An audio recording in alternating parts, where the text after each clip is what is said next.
Oh, this chair is about to fall apart. I better take care of that.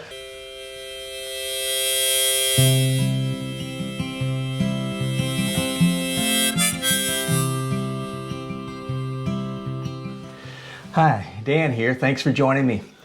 You know, on the trail we have different things that we talk about. You've heard me talk about NOBOs and SOBOs and northbounds and southbounds and different terms that we use on the trail. And one of the terms that we have is trail magic, and that trail magic's when we receive something that's just out of not expected, and something shows up in provisions, and we're very blessed with that. And then there's those who give that trail magic. We call them trail angels.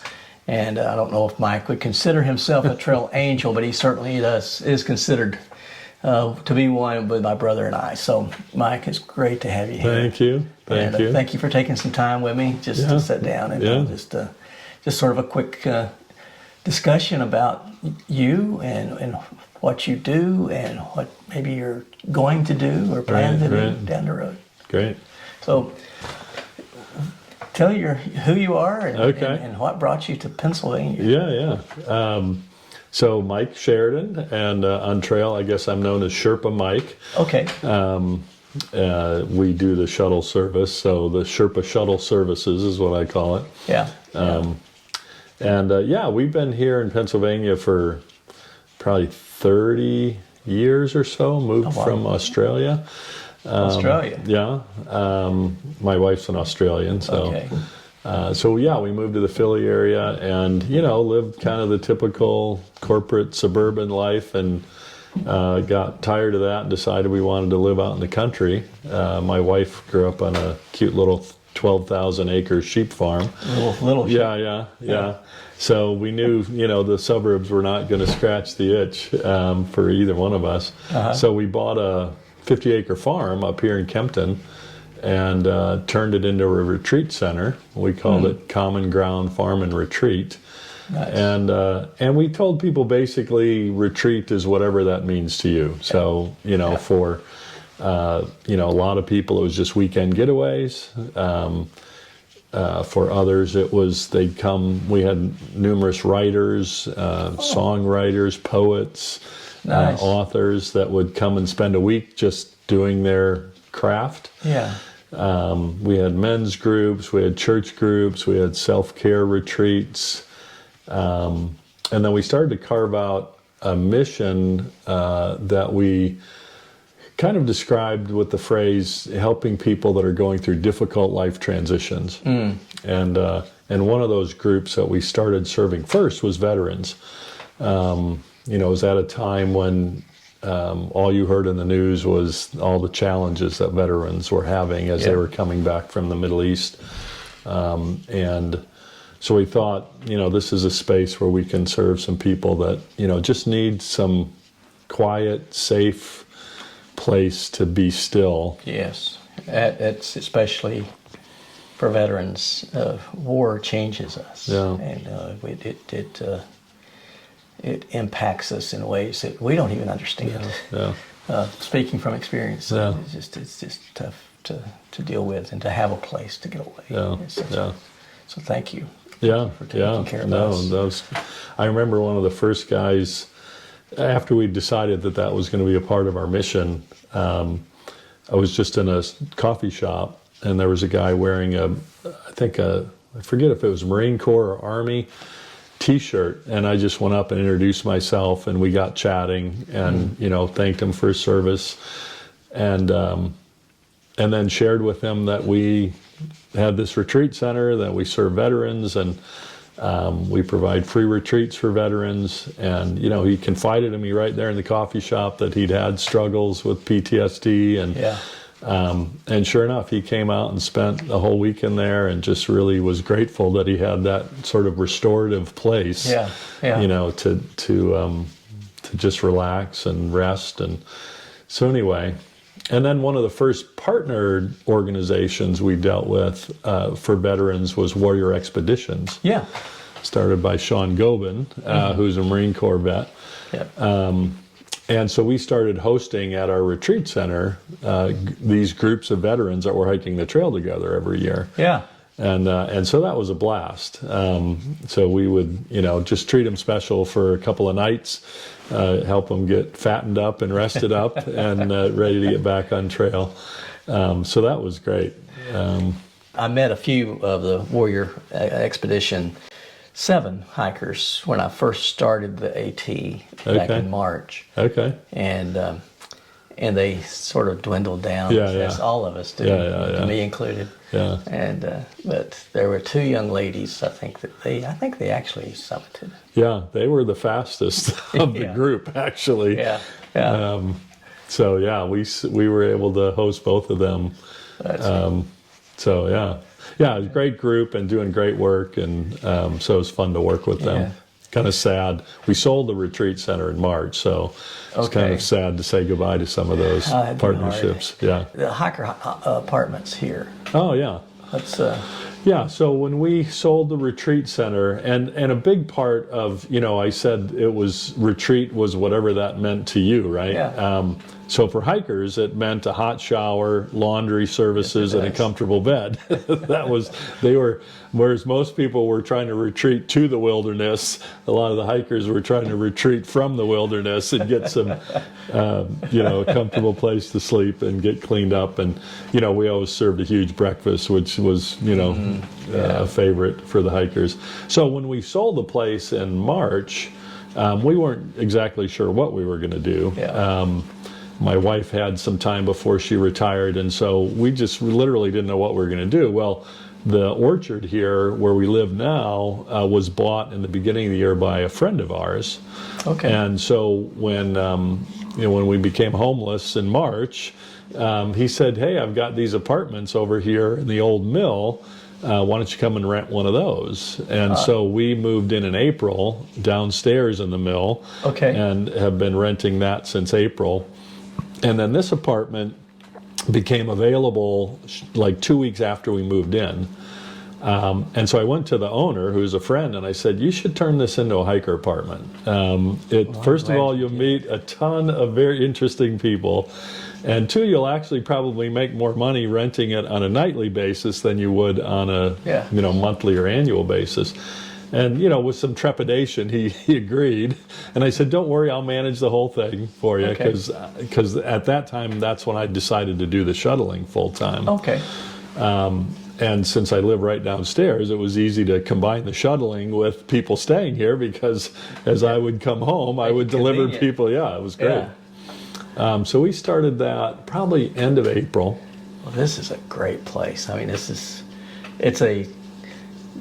almost a hidden jewel, secret place to be. Yeah. We have enjoyed your helping us out with slack packing. So how do you do that? How does that all work? Well, I mean, we're in a great spot on the trail for slack packing, because when people get to Rocksylvania, which is basically the 150 miles of northern Pennsylvania, the rocks are just so nasty and continuous that a lot of people are quite relieved to find out there's an option where they can hike without the 30 pounds on their back. Yes. And so, I mean, and if they stay here, obviously at the hiker apartment, it's even easier. So, I'll pick up a hiker at the end of their hiking day, bring them back here to the apartment. The next day, they'll gladly leave their packs here, and I'll put them back on trail. They'll hike maybe the next 15 miles, but without the burden of their full packs. Yes. And then, pick them up at the end of their hiking day, bring them back. They'll spend another comfy night here, do their laundry, take a hot shower, order out some, strombolis from... Oh, wow. From Giuseppe's. Yeah, that is a huge stromboli. I've never seen anything. It was like, literally, it was like that. Yeah. It's huge. Yeah. I mean, it's almost, I was thinking last night, it's like getting in the vortex, only you're making progress. You talk about the vortex of getting into a place like, I don't know, maybe Franklin or Hot Springs, and you just can't break free to get out back on the trail because it's so comfortable to be there. But at least here you can be comfortable, but you can still progress on the trail. This has been a real gift. Yeah. Real gift. Yeah, I mean, with the range that I shuttle, gosh, you can knock off 60, 70 miles Yeah. of northern Pennsylvania without a pack on, and it's pretty sweet. It's very sweet. It sure is. Yeah. We've enjoyed it. Good. We've enjoyed it a lot. So, what about the next chapter? Oh, What's gosh. that looking like? Well,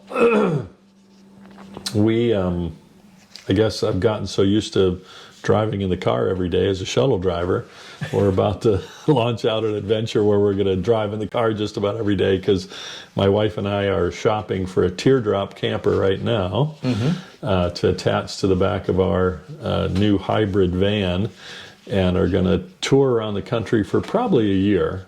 Wow. Wow. And mostly about seeing friends. Yeah. The people we've met on trail. We've made some lifelong friendships of people that have either stayed with us at Common Ground, or there's a couple down in Maryland we met who were doing a lot of section hiking through this area, and we've become fast friends with them. So we'll be returning the favor and visiting them. Nice. And I think over the course of that year, assuming my wife can put up with me for a whole year in a teardrop, I heard a folk singer sing a song that he'd written after spending some time in a teardrop camper, and the title of the song was "Teardrops from My Teardrop."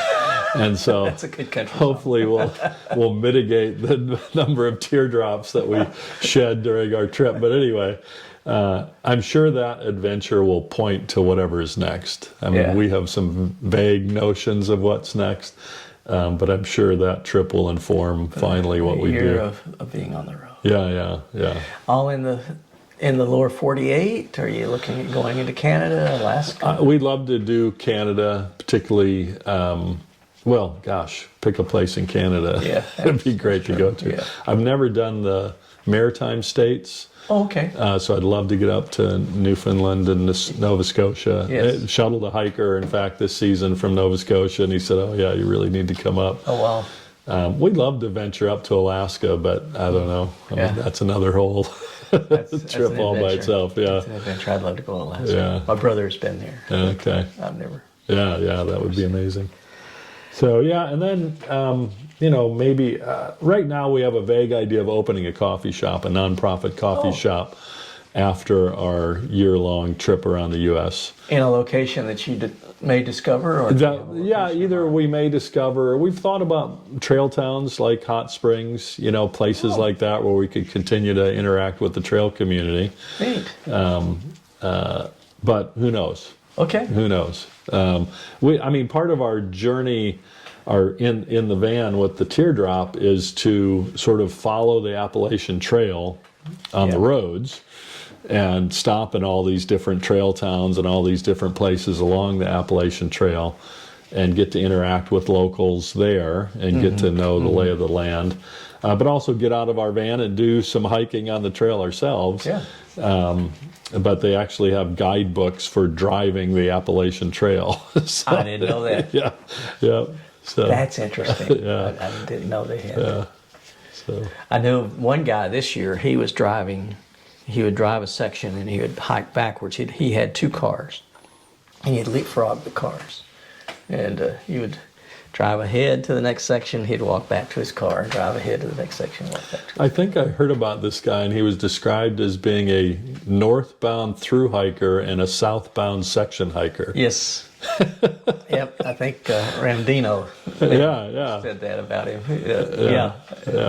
It's fascinating. Fascinating how I really embrace the saying of hike your own hike. Yeah. Whatever that is. Yeah. Because I've just found that the longer I'm in creation, Yeah. the less that I see a difference between me and creation. That it's not me here and everything out there, nature out there, and being in great. it. You become part of it. Yeah. We are part of it. Yeah. So it's great stuff. Yeah. It's things like that make me think you're more of a Franciscan than.